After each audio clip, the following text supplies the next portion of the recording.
morning, ladies and gentlemen. Welcome to Living With Us. I'm your host, Sharon Mundia, and we are here at Maya Residences by Trianum.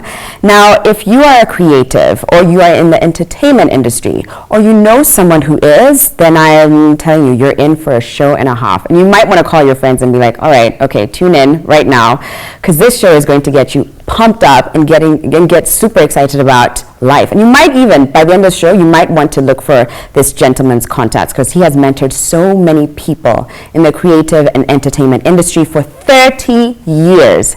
Now, his name is David Muriithi, and he is a creative entrepreneur, a real estate developer, talent and event manager, music producer, and a DJ who you might know as DJ D-Lite. But I'm going to add a couple other things here because he's not just that. I've known him for a few years now, and I'm going to add that he's also a big foodie. Okay, so if you ever want to know what restaurants to go to, you want to follow him because he's always like posting these scrumptious meals. He is a father, he is a break dancer, which is something I only just learned, and he is a mentor to so many people. Welcome to the show, David. Thank you. Thanks for having me. This is going to be so exciting because I have so many questions, and now for the first time, I am asking you, like there's no turning it around. There's no filter, there's no filter. I'm just going to be like, right. So for now, you're here to just like reveal, let it all out. Go for it. So let's start with your childhood, the beginning. I'm curious to know about your upbringing and if it was a creative space, a space that helped to nurture that, or what was it like? What were your parents like? What were your siblings like? Those who know me know I love music. I mean, I live for music, and you've described a lot of things related to music. One of my earliest memories of growing up in the 70s was a gramophone we used to have. Now, what a gramophone is just that old thing, music, you put it in, the Kinanda, it drops. It's a very old record player. Yeah.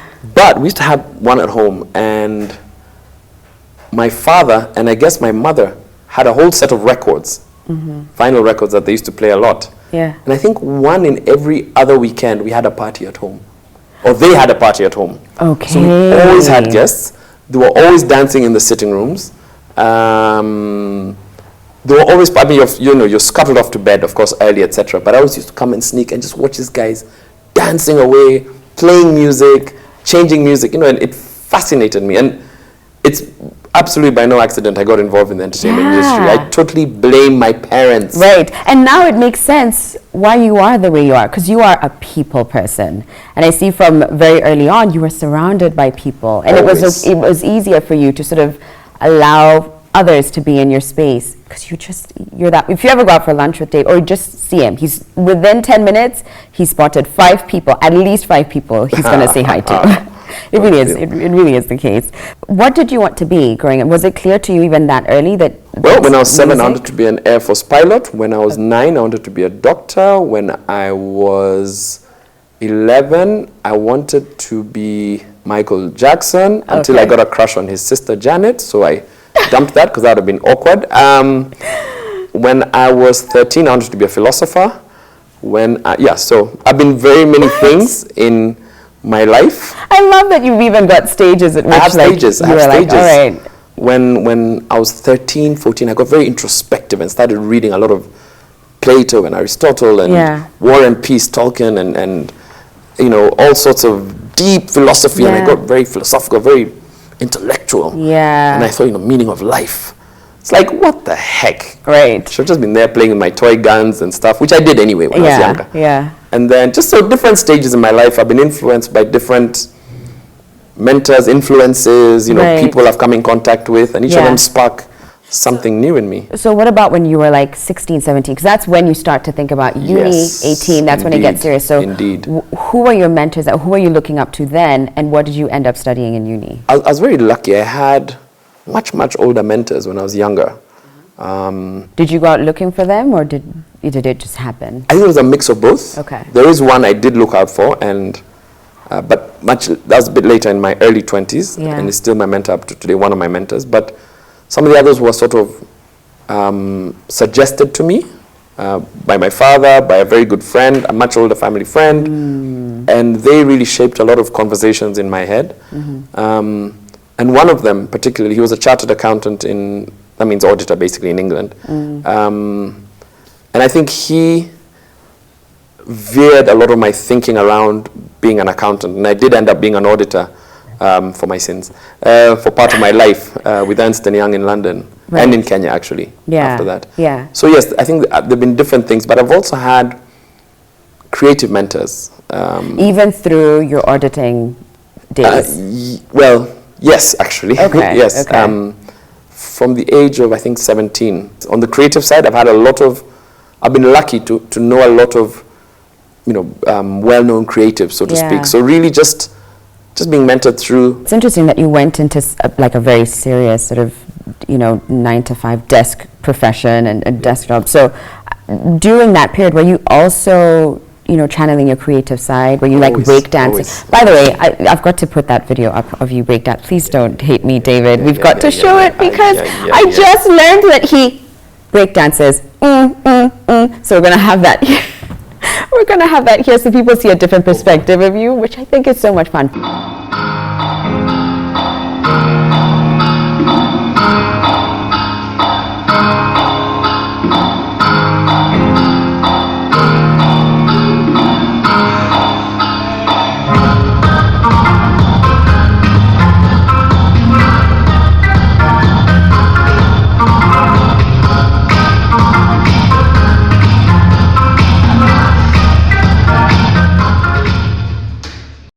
But my question to you was, were you doing both? Even as you were doing okay. I've been in entertainment sector for 30 years, both in the UK. I lived in the UK for about 12, 13 years. So throughout that period, and it really flowered when I was in university in Manchester. So as I was studying, I started dancing. I was a choreographer. I was a DJ. I was an event manager. I was a talent, manager. So I did all those things as I was doing my degree, and it continued till now. It's just never stopped. It's always been there, side by side, anything else I do. What would you say was your first creative love? Which one was your first and deepest love? Dancing. Oh! Actually, from the age, I have a picture and I can't find it, at the age of 4, dancing to a Michael Jackson song, to the Jackson 5. Okay. I remember it was I Want You Back. Don't ask me how I remember that at that age, but it was, because that was one of my favorite songs growing up. And I used to love dancing. Just anywhere, anyhow. Right. I was a good dancer when I was younger. I think I've lost it along the way. I think you're still a good dancer. I think I've lost it along the way. We've seen the video, David. That must been edited or something. That's just like. So at which point did you decide that you want to put aside the auditing career and pursue, a career in entertainment and the creative arts? It happened. And why? And why? Okay. It happened somewhere around 96, 97. I just come back home a few years ago. I was working for the local firm, Ernst & Young in Kenya, for the East Africa office. And it's one thing in England, when working, it's very hard to have a side hustle there. Okay. So you can do it, but not that often, so to speak. But in Kenyans, we're entrepreneurs, eh? Oh yeah. We've got like 5 jobs. Oh yeah. Don't be fooled. Yeah. Those people sitting in your office at the back, they've got an M-Pesa shop, they've got an Uber taxi. Everyone has an Uber taxi. A farm somewhere. And a farm somewhere. They're bringing in. So I found coming back home for good really refreshing, because then I had just that flexibility to do a lot more. Right. And I was doing, in fact, I remember the first month I actually came back home, I did a fashion event at near the village market, and then I did another event. So I just immersed myself back again into events and DJing and everything, as I was still working as an auditor. Okay. And then at one point, I think it just got to a point where I just had to make a decision. Right. To do it more fuller. And how did you know it was the right time? What led you to make that move with such conviction? There were a lot of conversations I actually had, even my family members. But at the same time, I also decided to join the family property business. Okay. So it was a dual. I don't want to to make it seem like I just stopped auditing, went into entertainment. Yeah. At the time, I must admit, I knew I had, the business, the property business, to also hold me side by side. So I was actually running them side by side. Okay. Because I joined, the family firm as a finance director. Yeah. But I managed my time, also managing a studio and artists, etc., etc. So I would say they were sort of running concurrently. Okay, Yes. all right. And by the way, we've had your brother here before, which was really interesting. I didn't know at the time he was your brother until he started talking, and I thought, why do you remind me so much of David? So you joined the Yes, family. we come from the same parents. Yeah, right, you tell that. Even without introductions, I was like, do you know someone called David? He was like, yeah. Know that guy, he's my brother. Yeah. So let's go into like a little bit into your entertainment career. Who are the first people that you managed, and did you go into managing, or how did you move into that space, especially since you had been living in the UK for 12, 13 years? Was there any kind of dis-ease moving into, or was it natural? It was very natural. Well, as I said, I started, whilst in university, managing talent. I used to manage bands. In uni? Yes, that's when I started DJing, managing bands, doing events. I did some pretty big events in England. Oh, wow. When I was still at university. Yeah. And I used to manage bands. Okay. And it's quite interesting. It's such a long story, but which I won't really get into because there's no time, trust me. Yeah. But it started with my flatmates formed a band. Okay. And they needed somewhere to rehearse, so I got them a place to rehearse. And then I got them their first gig at a local pub. Uh-huh. And the fast forward of that story is, eventually they got signed up by Warner Brothers, by a sub-label of Warner Brothers by the end of my first year. Then I managed another band the following year, in my second year, and they got signed up by this sub-label again, by the end of my second. So I ended up managing about 5 quite major bands, and one of them ended up still touring. I think after I left university, they were still quite big in Europe for another 5-8 years. Yeah. Then events, I used to do events, Okay. like some pretty big events, Yeah. including events for the Lord Mayor. And I had this double life as a university student. I won't lie to you, yes. I had the entrepreneur and then I had a student life. So I lived a double life, to be very honest, especially because of the fact I was a foreigner. Oh, yeah. It made it that much more, not challenging, but interesting, because a lot of them didn't realize, one, I was a foreigner, Yeah. two, that I was a student. When I was doing, the guys I was dealing with. And yeah, in the UK. Yeah, it was so much fun. But then was it, of course now you come home and you've got all this knowledge and experience, but the market is different. The artists are different. Did you find it hard to approach people, for people to warm up to you? You know what? Yeah.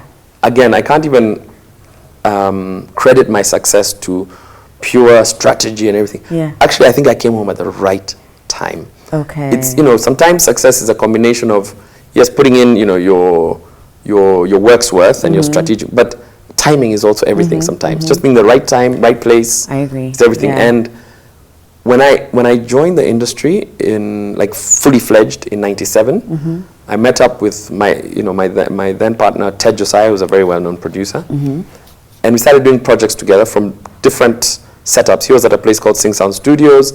I was based in town, running something called Sunset Promotions, and he introduced me once. He said, come to this show, I'd like you to come and see an artist who's performing.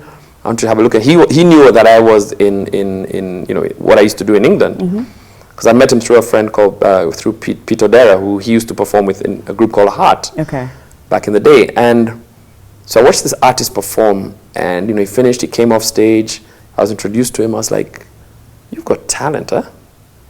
So later, Ted talked to me and said, would you consider managing him?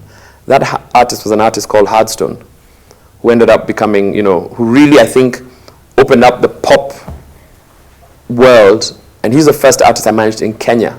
Oh, wow. And soon after, the relationship with Ted was he would produce, I would manage. And then we'd do events together. Right. So the next one was a set of 3 young guys. I remember who 2 years earlier had actually approached me to sort of help them through some stuff. But I remember at the time they were doing American gangster rap, very Lost Boys type rap. And I was like, it's a bit copycatish, And they came back with a bang in 97, 98. And they said, okay, now we're ready. That group was called Kalamashaka. And they, I would say, opened up hip-hop. In fact, I would not say even just in East Africa. I would actually say in Africa, in a big way. Right. Because then even Uganda, Tanzania, they weren't heavily into hip hop as such. You know, they hadn't really established their markets as such, as big as we had.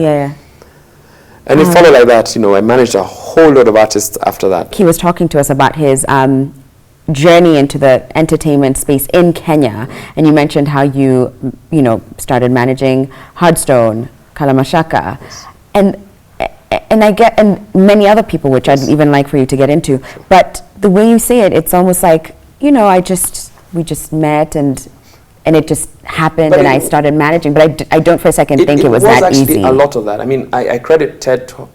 Ted was a great talent spotter at the time, and we both were. But he had an advantage having lived in Kenya most of his life. Although he lived part of his life in the States, but most of his later life wasn't. So he had an advantage. And he used to go a lot to jam sessions at Florida, next to Kenya Cinema and stuff. And there used to be these jam sessions where artists, especially from Eastlands, would come and battle it out. And that's where we'd actually look for talent and spot talent. Remember, that's where like Gidi Gidi, Kalamashaka were actually sort of sourced from. But he would look at it from a production point of view, like, I can make music with these guys. Would you manage them? And I'd look at it from I think I can manage these guys. And when you say manage, what exactly went into that? It's 360, literally taking an artist, trying to understand their vision for themselves, sometimes when mentoring them a little to add maybe some, just push them past their comfort zone. Like, okay, you want to achieve this, but do you know you can also achieve this? And they're like, what? Okay, if we put our heads together, would that be something you'd be open to? And you'd have those kind of conversations around vision. And I think the job of any good manager is to realize the vision for your artist. Artists have to remember that artists employ managers, not managers employing artists. It's going to be, and I think we have it a bit twisted in Kenya because producers and managers sometimes act like employers of artists, and it should actually be the other way around. But a lot of artists are not empowered with knowledge. So they go sort of with their begging bowls to studios and please record me. I don't have money, but I'm talented. So the how would I put it? The dynamic changes. The dynamic really changes. It's and I'm not saying it's totally different worldwide.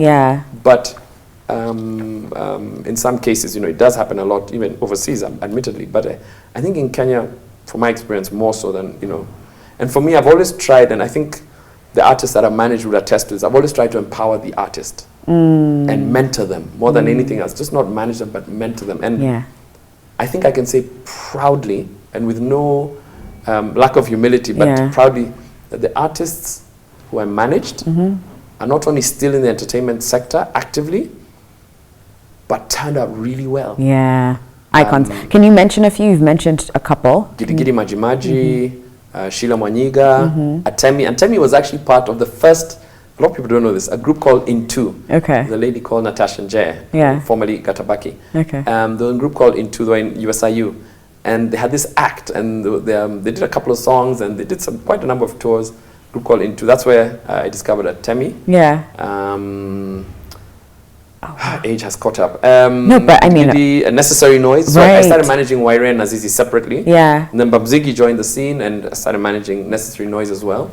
Susanna Wio, I discovered Susanna Wio together with Gidi Gidi in when we were organizing their tour of Kisumu. And we brought her down and recorded Kisumu 100 at our studio at Audio Hall Studios. Gidi Gidi, we did, Anboga Bowl, Tingbadi Malo, all those iconic songs with them. Which he performed at your party, which was just, it felt like, at some point I turned to a friend and I was like, this feels like it's a free concert. This is incredible. Actually. It actually was. It's incredible. So at which point did you start Creative Enterprise Center? So what happened in the early 2000s, my father passed away quite suddenly. So as I mentioned, I had been involved in his businesses as a finance director. So sort of part of the responsibility fell to me to sort of manage then his estate, his affairs. So at first I thought, I'll be able to handle this 6 months, everything should be okay. No. So I realized, I really needed to put a lot more into it. And I had to sort of walk away from my investment, which was Audiovol Studios or Audiovol Limited at the time.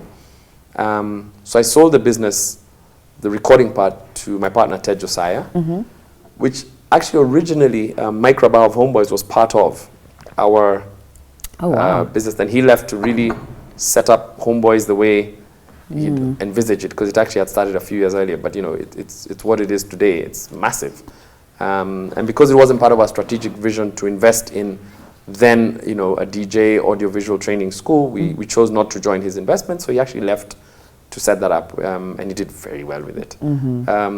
So when Ted and I were left, eventually I sold my business to Ted, and he turned it into a studio called Blue Zebra Studios. Okay. It was a hard decision for me, I must admit, because this was my love, you know, my escape. So halfway through the journey of having left, you know, I think it was about less than a year in, I got invited by the Ford Foundation to go to Zanzibar during the Zanzibar International Film Festival to run a training session for Zanzibari rappers. They're called Zenji rappers at the time. Okay. To teach them just about the business of music. Just a very simple thing. And what seemed like a very simple assignment is quite funny, because my Swahili wasn't exactly sanifu. First, it was Nairobi, bad Swahili. Oh God. And then it's not even you know, Dar Swahili, because Zanzibar has their own Swahili. Oh really? It's different from the Swahili in Dar. Yeah. It's deep. Yeah. And so I had a translator. You're kidding. Like those church sessions where you say, so I had to have a translator, you know, just to make sure. It was. But what happened, and this is where the spark came from. So we had this session. It was a wonderful 2-hour session, and you know, they were really into it.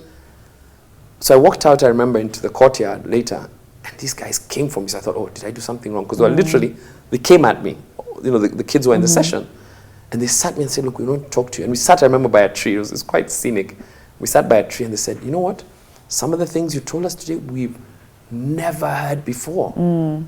And so we ended up now with my broken Swahili and their fantastic Swahili talking for another hour. And I was like, oh, wow, that was really satisfying. Yeah.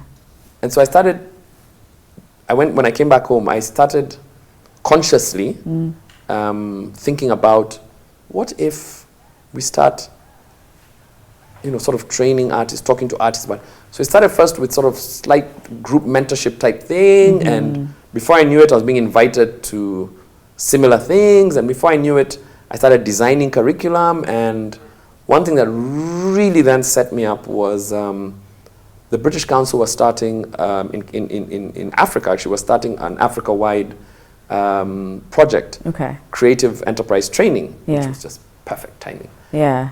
And I'm one of the people they called together with 3 other people, the late Achieng Abura, Billy Kahora of Kwani, and Joy Mboya of the Go Down, to help put some curriculum together, to help structure some training, and to run this course in Kenya, for example. Yeah. And was it only for artists? It was only for creatives. Oh, for creative creatives. Entrepreneurs. So now, and here's the difference, and sometimes people get this definition wrong. Yeah. A creative entrepreneur is somebody who's transformed his hobby into a business, into a thriving business. Right. So I say thriving, at least a running business. Okay. So for instance, it could be cooking, someone who's into food. It could be any artistic fashion, expression. whatever. Including architecture, believe it or not. Including architecture. Under the UNESCO definition of creativity, media. Yeah. Architecture actually included under that definition. All right. Okay. And it's people who are thinking of their creativity as a business, not just as an art, because you can be a musician and you sing well, but you don't really want to do it as a career, but you sing well. Yeah. And that's fine, and that's okay too. Yeah. There's space for that. But somebody's saying, you know what, I want to make a living out of this, my creativity. Right, okay. Those are the people I target. Wow. So that's how Creative Enterprise Center came about. That's how that was born, and I got trained. I got some specialty training in curriculum development for the creative sector. Yeah. In training, I do training for trainers, in innovation training, and all sorts. So I've been doing that for the last 15 years around Africa. I've been very lucky. Yeah. I've been training everywhere from Sierra Leone down to South Africa, in different countries, different types of artists and creatives I've met. I've learned a lot. Oh, wow. So what would you say are some of the biggest differences or changes? Because you've been in the industry for 30 years now. How different is the creative landscape today from how it was back then? I think I can boldly say one of the biggest advancements or things that has changed the scene is the internet. I mean, when we started, what was internet? Oh my goodness. Yeah, I think they were just still programming anyway, writing it out, Yeah, thinking about yeah, it. someone was still, Somebody was still, yeah. you know. But the use of social media, for example, I'm just trying to think if in our days, I mean, we were hustlers, eh? And we used to do, you know, in our days, if you had an event, and Big Ted alluded to this at my birthday party when he said I gave him his first job, him and his partners, spreading flyers, yep, for I think it was a Kalamashaka show. Yeah, he said that. And that's how we used to spread the word, flyers, you know, and telling people, hey, come to our concert. So, I mean, look at it now. Post on Instagram, boom, you know, Oh, and yeah. people come, you know, it's Yeah. so that's been a huge difference Change. because you now have YouTubers who become millionaires Yeah. just from YouTube. So it's the landscape's about managing brand. So brand management has become more important than ever before. Yeah. And it's not just the skill itself. It's not enough to just be a good singer. It's not enough to be, you know, or a good fine artist. Yeah. Or good, you have to build the brand. The more you build the brand, the more money you'll make. So brand management is so key. And some people use it and some people abuse it. But those who really get it, get it. Wow, and we'll get into that a little bit later, but I do agree, social media has Absolutely. completely changed this landscape. So you're also a father. Yes, of Ha- 3, 2 adults and 1 young lady. Yeah, That's what I 2 like to say, boys. 2 adult boys. and a beautiful girl. What has fatherhood taught you? Ooh, what hasn't it taught me? I think it's easier to answer. Yeah. Actually, you know what? I have to admit, I've got really nice kids. I don't have to. I know it sounds very pompous to say that, but I've had, for lack of a better word or phrase, I've had no major. I mean, people raise sons with a lot of us, especially my sons. They've been really good boys. Yeah. They've not given me drama, anything. The drama is going to come from the little girl. Oh. She's my kindred spirit. It's always Yeah, it's always she's a girl. my, you know, and dads and their especially daughters. dads and daughters. Yeah, she'll give me a run for my money. I can see it already. Cute. Mudhani, yeah, It's- see you. So I'm curious, are they creative? You know, here's the And funny thing. did you nurture a creative Listen, environment I for had them? well, inevitably, I guess, Okay. because they were all born when I'd left my auditing life. So, yes, they were born into sort of music all around, always. But here's the funny thing. Do you know what? At home, here's the funny thing, people, I don't play music. What? I don't have, at home I like silence. In fact, at home I'm more likely to be, if I'm doing something, I'm more likely to be updating something on the internet or reading articles online. No jazz music in the background? No music, period. I don't even watch television much. I'm just like quiet. I like silence. I get it. Okay. I get it. Okay. Because when you're not outside, the minute you step outside, you're David Muriithi, and there's handshakes, conversations, music, DJ, there's a function here, there's Absolutely. a birthday party there. So I can how I understand why you decompress. need to have the Absolutely. calm. People get very surprised. They're like, where's Yeah. the speaker? Where? I'm like, no, Your house, I'm actually quite it's to refill. quiet. Yeah. Right. So, right. but I mean, I'm not saying, you know, it's not necessarily pure science, but I can't say I actively influence them. Yeah.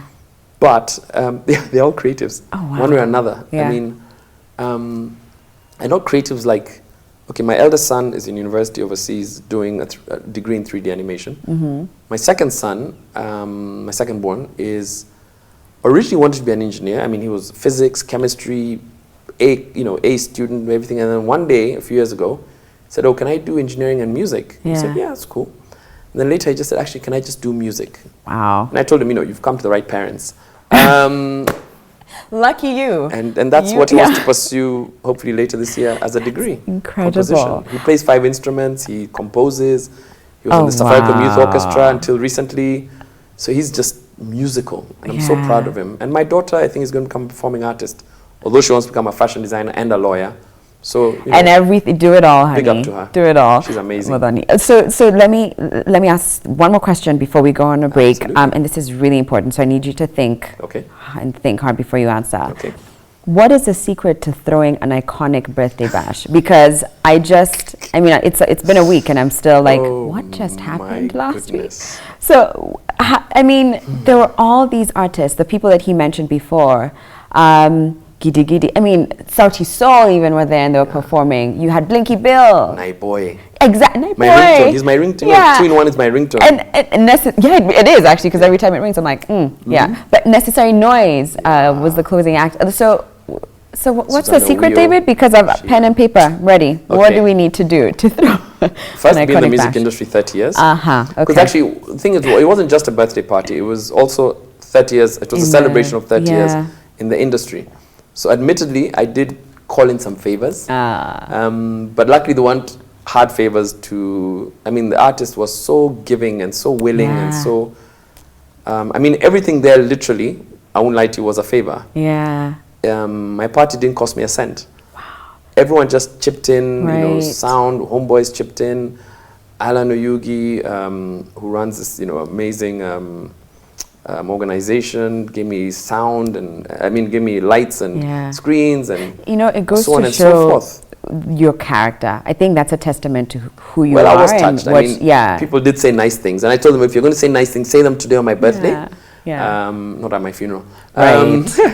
I prefer to hear them right now. But it was nice. It was such a lovely celebration. I had so much fun. It was a good one. Yeah. And no one knows this. Okay. But behind the scenes, I went and shed a few tears. I was just overwhelmed at some point. I just had to go, there were some onions, I think. Yeah. Somebody was chopping them near me. I said, this is it's a bit too much. Something.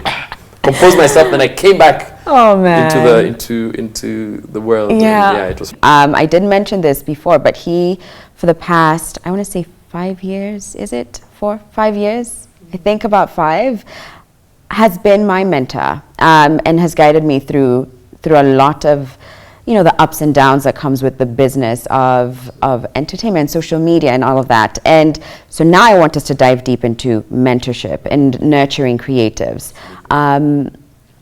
Who's been your mentor? You touched a little bit about that in the beginning, but let's dive deep.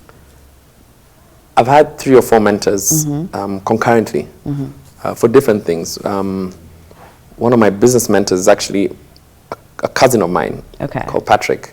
I won't reveal his second name, but he's a very well-known, he's an amazing fintech, financial sector, technology expert. Was based in South Africa for the longest time, but he's been my mentor the last 20-something years. One of the most amazing minds I know in this world. I've been very lucky. I brought Hugh Masekela from South Africa on his first tour in '97 to Kenya.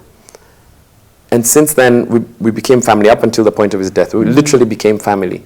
And I was his, East African sort of business agent partner in East Africa for the last 21 years or so. He's been my creative mentor forever. One of my best friends, but creative mentor. I have another mentor who's been my mentor since my teens in England, when I went to England. He's called Lord Rumi, Lord Rumi Virgie. And I sit on his foundation in London, actually. Right. For the last 12 years. And he's also one of the most just amazing minds I've ever met, ever. Really a visionary, you know. And that's how you ended up meeting Prince William, Prince William, and Bill Clinton. Yes.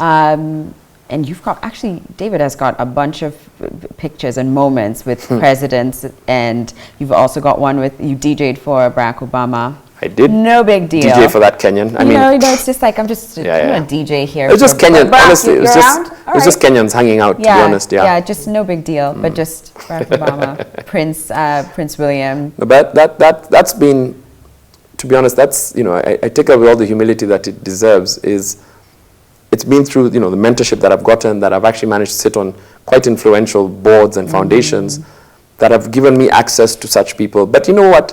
They're just people. You know what I mean? With the same fears, with the same... They're just people who have a lot of influence, however. And what it's taught me is your wealth, that whole phrase of your network is your net worth. It is true. A lot of your wealth sits in your network. It's not about the money. It's about your influence. Yeah. You've been mentoring creatives for a long time. Yes, I have. I just said myself included. And I know other young ladies who you mentor as well, and gentlemen too. So what would you say are some of the pitfalls that young creatives fall prey to? Yeah. You know, it's funny. In fact, somebody the other day said, so I think like at my party, I think 70% or 80% were women. And someone said, don't you have male friends? And I laughed, and actually I stopped to think, actually, no, I don't have that many. No, so, seriously. Over the years, I've tended to lean towards mentoring, especially young women. Why? Because I think, especially at the time when I started mentoring, and it still, I think, stands true today, they're the ones who most needed the mentorship at the time. And it's a particular age. Let me tell you, the last 15 years especially, what I've learned, and I was mentioning this to one of your team earlier, is young girls between the ages of like 19 to 24 are very vulnerable. Why are they vulnerable? Why do I feel they're vulnerable? And not just creatives, but creatives, I think, even more so, because the struggle is that much more. Is because at that age, you're old enough to be called adults, but you're not experienced enough to be alone in this adult world, without mentors, without guidance, etc. And a lot of young people, generally at that age, want to be seen as an adult, want to be seen as independent, but sometimes they don't have all the tools to help them wade through this very rough transition. Because when they hit around 25, 26, 27, they start getting more economically empowered. But at that phase, they're very vulnerable in so many ways, and especially young girls, and they tend to get preyed upon big time. Now, especially in the creative sector, whether it's by their bosses, by producers, by, you know, they're very vulnerable, so to speak, and sometimes they don't want to reach out maybe to either their parents or to look like they're failing, so they jikaza, they just say, okay, no, I'll get through this, and some of them go through a lot of trauma. So I think young, and I'd appeal to young ladies around that age, if you can get, especially, I know this sounds weird, but especially a positive older male role model in your life, be it an uncle, be it an older cousin, whatever, but who can really just help have conversations, open conversations, because it's very hard, for example, a girl that young to talk about, let's say, sex or to her father. You know. Or someone's hitting on me. Should I? He asked me to go to his house. Who do you talk to about that? Like, without looking like you're failing, you know, without thinking, and then they say, no, just come back home now. You've done that adult thing, you know, that's a fear. It's like, so that's one thing I've really found quite common in the struggle. You know, business notwithstanding. And why do you think it's important to have a positive male role model? And I mean, I'm sure a female one is important too. I absolutely would. Absolutely. And I can only speak again from my experience. But why do you think it's because the male role model? I think, for example, I think if they hear it from a man, as opposed to, let's say, their auntie or their older sister saying, you know, men are like this or whatever, and it's not that all men are bad, don't get me wrong, but there are some bad elements, you know, obviously within who are happy to take advantage of a young, struggling creative, you know, both creatively, financially, you know, and otherwise. And if they see an old man saying, actually, it's okay to say no, and it's okay to let go of that job, you don't have to do ABC just to get that job, or don't meet in crowded, you know, meet only in crowded places, don't go to, you know, hotel rooms to have interviews, don't take place in hotel rooms. You know, just, I mean, it sounds very basic, but it's not. It's not that. Some people actually just don't know that those things, let's put it this way, to not feel ashamed also if something does happen and you feel, okay, now I brought that upon myself. No. No. It shouldn't happen. There's a lot of things that shouldn't happen. And so I think it would like sort of get the message home a lot more if they hear it actually from the kind of person who theoretically, or that kind of group, would be the ones who are preying on, and say actually, no, it's not right. Like, because you're not looking for it anyway, because you already are like, no, I don't need that attention from you. And I wish more of those conversations took place, to be honest. I guess sometimes it's society sees it as too taboo, so we don't talk about it. This is That's the just problem. hush, just like, you know, this is the problem. Under the rug. But if you had positive male role models, sort of looking at you as an able, brilliant, young lady, and leave aside the beauty, leave aside like how you look and all that, but you are talented, Absolutely. you're brilliant, and you're Absolutely. able. And you're very capable. Exactly. Yeah. Then it changes even as you walk into a certain situation, I guess, you're that much more... and it's from very subtle things to very open, obvious things. Exactly. I want to start a sentence and I want you to finish it. Okay? To do with creatives. Ooh. And they're just 2 sentences. Okay? In your experience, creatives will always... Suffer. Give me a moment. Why are creatives getting the bad rep out here? But I mean, I know, I also understand it's actually lack of mentor. We don't have enough creative mentors. Also, we don't have enough role models yet. It's growing, but there's still not enough for somebody's parents to feel comfortable when their child says, I want to be a musician full-time, I want to be a photographer full-time. Right, and it's hard to balance between art and your love and your passion and business. Absolutely. And there needs to be absolutely a point at which they... So at the moment, creatives will always suffer. Must suffer. I would say they won't succeed, I get it. but they'll I get suffer it. No, I totally process. get it. Okay. And in your experience, creatives must never... That's very interesting. Give up. Okay. Must never give up. In fact, that's the first thing I usually teach in my course. If you're going to call yourself, for example, a creative entrepreneur, one skill you need is the ability not to give up.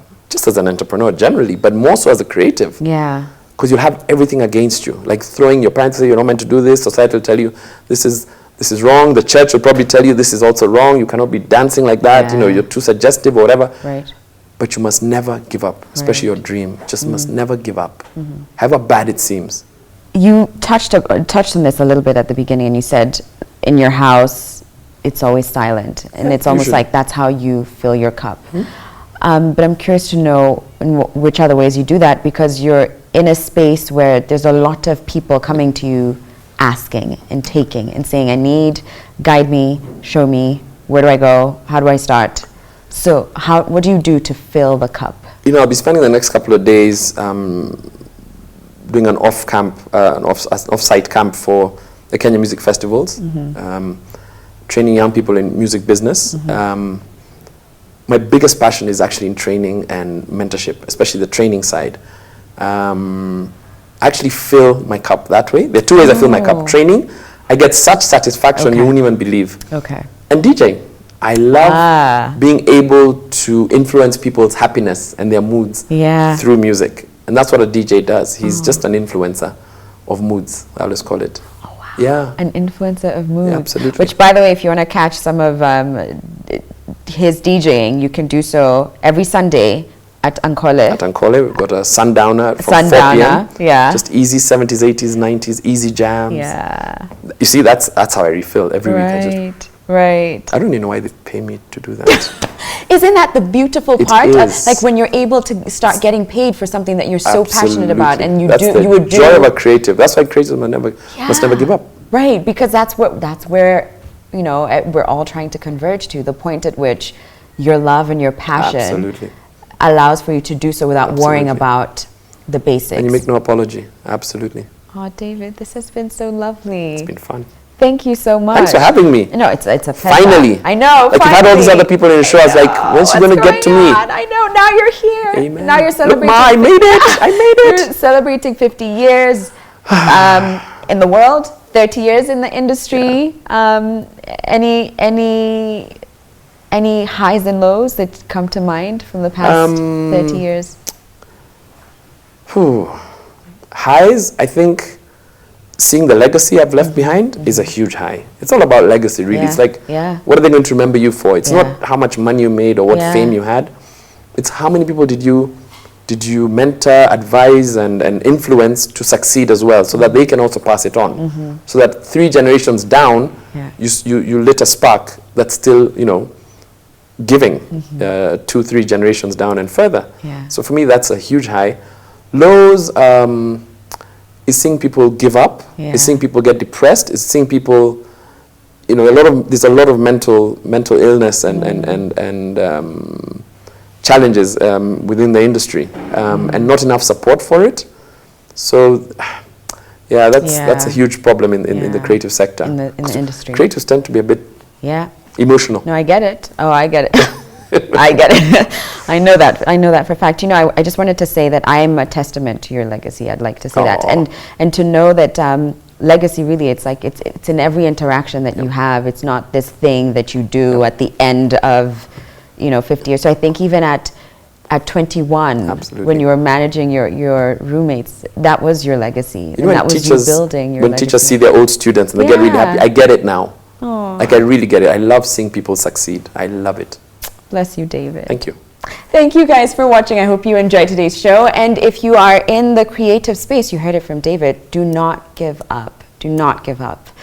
And thank you to Maya Residences by Trianum for this gorgeous space. We'll be back tomorrow at 8 a.m. sharp, ladies and gents. Have a great rest of the day and keep it on NTV. Bye, everybody.